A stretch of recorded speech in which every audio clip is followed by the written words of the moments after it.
నమస్తే, మీ ఎర్రంరెడ్డి తిరుపతి రెడ్డి. నేను తెలంగాణకు చెందినటువంటి ఒక ఎన్ఆర్ఐని. అమెరికాలో ఉంటున్నాను.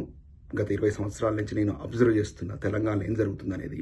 2014లో చావు నోట్లో తలపెట్టి కేసీఆర్ గారు చేసిన విరోచిత పోరాటానికి తల ఒగ్గి అప్పటి కాంగ్రెస్ ప్రభుత్వం తెలంగాణ రాష్ట్రాన్ని ఇచ్చింది. ఇచ్చిన తర్వాత అధికారంలోకి వచ్చినటువంటి అప్పటి టీఆర్ఎస్ పార్టీ, ఇప్పటి బీఆర్ఎస్ పార్టీ అధినేత కేసీఆర్ గారు 10 ఏళ్ల కాలం లోపల తెలంగాణ ఎంత అభివృద్ధి చెందిందో మనకు కళ్ళకు కట్టినట్టు కనపడింది.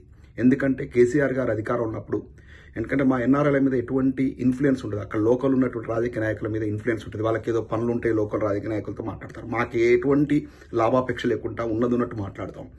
ఆ 10 ఏళ్ల కేసీఆర్ గారి పాలనలో మేము గనక ఫోన్ కాల్ చేస్తే ఇండియాకు ఎవరికైనా బంధువులకు స్నేహితులకు, వాళ్ళే అడిగేవాళ్ళు మీకేమన్నా మాతో ఏమైనా అవసరం పడుతుందా అని. అంటే ఎన్ఆర్ఐల కంటే కూడా ఉన్నతమైనటువంటి ఆర్థికంగా చాలా పరిపుష్టిగా మంచి రియల్ ఎస్టేట్గా ఉరకలేయడం కావచ్చు, వ్యవసాయ రంగం అభివృద్ధి పదాలు దూసుకపోవడం కావచ్చు, ఓవరాల్గా స్టేట్ యొక్క జీడిపిలో అప్పుడు నెంబర్ 1 ప్లేస్కు తీసుకొచ్చిండు కేసీఆర్ గారు. మొత్తం దేశంలోనే తెలంగాణ అగ్రగామిగా నిలబెట్టాడు.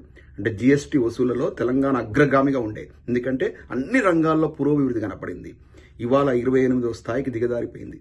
ఒక్క 2 ఏళ్ల కాంగ్రెస్ పాలన లోపల అంత స్థాయికి అధమ స్థితికి వెళ్ళిపోయింది.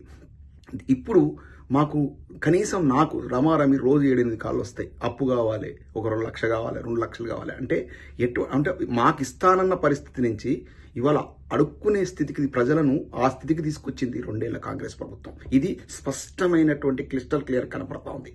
వ్యవసాయ రంగం కుదేలైపోయింది. మళ్ళీ ఆత్మహత్యలు స్టార్ట్ అయిపోయినాయి. హైదరాబాద్ లోపల మొత్తము రియల్ ఎస్టేట్ కుదేలైపోయి ఒక్క విదేశీ నుంచి ఒక్క కంపెనీ కూడా వచ్చి హైదరాబాద్లో పెట్టని పరిస్థితి. గత 2 ఏళ్ళలో ఒక్క కంపెనీ అంటే ఒక కంపెనీ కూడా రాలే. ఒక ఎల్ఐఎల్ అనే కంపెనీ వచ్చింది. అది కూడా మన కేటీఆర్ గారి యొక్క అప్పుడు అక్కడ ఒక హబ్ తయారు చేయడం వల్ల ఈ యొక్క ఫార్మాస్యూటికల్ కంపెనీస్, బయోటెక్ కంపెనీలు రావడం కోసం దాన్ని దృష్టికి ఆ వనరుల వల్ల వచ్చింది. తర్వాత ఈ 2 ఏళ్ల కాలంలో ఒక్కటంటే ఒక్కటి రాలేదు. ఒక్క కంపెనీ వస్తే హైదరాబాద్కు ప్రత్యక్షంగా ఒక 1000 కోట్ల పెట్టుబడితో కంపెనీ వస్తే ప్రత్యక్షంగా 1000 మందికి ఉపాధికి దొరుకుతుంది. పరోక్షంగా అంటే ఒక కంపెనీ వచ్చిందంటే ఒక 1000 మంది ఎంప్లాయీస్ వచ్చారంటే వాళ్ళందరికీ ఇండ్లు కావాలి. అంటే అప్పుడు రియల్ ఎస్టేట్ మీకు కిరాయిలకు ఇచ్చుకునే వాళ్ళు కిరాయిలు వస్తాయి, రియల్ ఎస్టేట్ పురోభిస్తుంది. మళ్ళీ అందులో వాళ్ళకి కావాల్సినట్టు సరుకులు కొనడానికి సూపర్ మార్కెట్లు కావాలి, వాళ్ళు తాగడానికి టీ కావాలి, వాళ్ళకి తినడానికి హోటళ్లు కావాలి. ఈ రకంగా పరోక్షంగా చాలా మందికి ఉద్యోగాలు వస్తాయి. గత 2 ఏళ్ల కాంగ్రెస్ పాలన లోపల హైదరాబాదు అంత నష్టపోలేదు. ఇవాళ ఎవడన్నా ప్రాణం మీదకి వచ్చి అమ్ముకుందాం అన్న కొనే దిక్కు లేదు. ఇది హైదరాబాద్లోని దుస్థితి. డెవలప్మెంట్ పరంగా చూస్తే న్యూయార్క్ నగరాన్ని తలదన్నేలా హైదరాబాద్ను డెవలప్ చేసిండు కేటీఆర్ గారు. వ్యవసాయ రంగాన్ని తీసుకుంటే హరీష్ రావు గారు వారి యొక్క శ్రమ అంతా ఇంత కాదు. ఇంటింటికి తాగునీరు ఇచ్చారు, ప్రతి ఎకరాకు సాగునీరిచ్చి బ్రహ్మాండంగా డెవలప్ చేశారు. ఈ రకంగా కేసీఆర్ గారు ప్రజల మధ్యకు నిత్యం వచ్చిండా రాలేదా పక్కగా పెడితే, కేసీఆర్ గారు అమలుపరిచినట్టు సంక్షేమ పథకాలు ప్రతి ఇంటికి అందినాయి. ఒక ఊర్లో ఆంజనేయ స్వామి గుడి ఉందో లేదో కానీ కేసీఆర్ గారి సంక్షేమ పథకం అందనటువంటి ఇల్లు లేదంటే అతిశయోక్తి కాదు. హైదరాబాద్లో ఇదే జూబ్లీహిల్స్ నియోజకవర్గంలో కొన్ని వేల ఇండ్లు, డబుల్ బెడ్రూమ్ ఇండ్లు కట్టి ప్రజలకు ఇచ్చినటువంటి ఉంటాయి. వీళ్ళు వచ్చినాక అధికారులకు వచ్చినాక ఒక్క ఇల్లు అంటే ఒక్క ఇల్లు కూడా కట్టలేదు.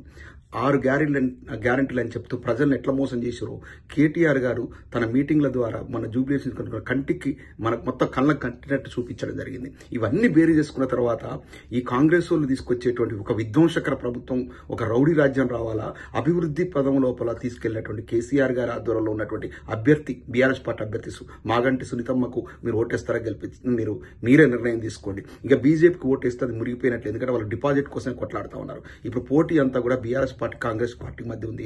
కాంగ్రెస్ పార్టీ వస్తే బుల్డోజర్లు వస్తాయి. మీ యొక్క పక్కన ఉన్నటువంటి కాన్స్టిట్యున్సీలో పేదోడి గూడు చెరిచినటువంటి కూలగొట్టినటువంటి బుల్డోజర్లు వస్తాయి. బీఆర్ఎస్ పార్టీ వస్తే కాంగ్రెస్ పార్టీ కనీసం బుద్ధి వచ్చి నెక్స్ట్ 3 ఏళ్ళైనా వాళ్ళు ప్రామిస్ చేసినట్టు హామీలు నెరవేర్చేటువంటి అవకాశం ఉంటుంది. ఇక విఘ్నులైనటువంటి చదువుకున్నటువంటి జూబ్లీహిల్స్ ప్రజలారా మీకు విన్నవించుకుంటున్నాను, ఒక ఎన్ఆర్ఐగా మాకే స్వార్థం లేదు. బీఆర్ఎస్ పార్టీ మన ఇంటి పార్టీ, బీఆర్ఎస్ పార్టీకి ఓటేసి గెలిపించండి. కాంగ్రెస్ పార్టీకి బుద్ధి వస్తుంది. రాబోయే రోజుల లోపల మీకు మంచి జరుగుతుంది. జై తెలంగాణ.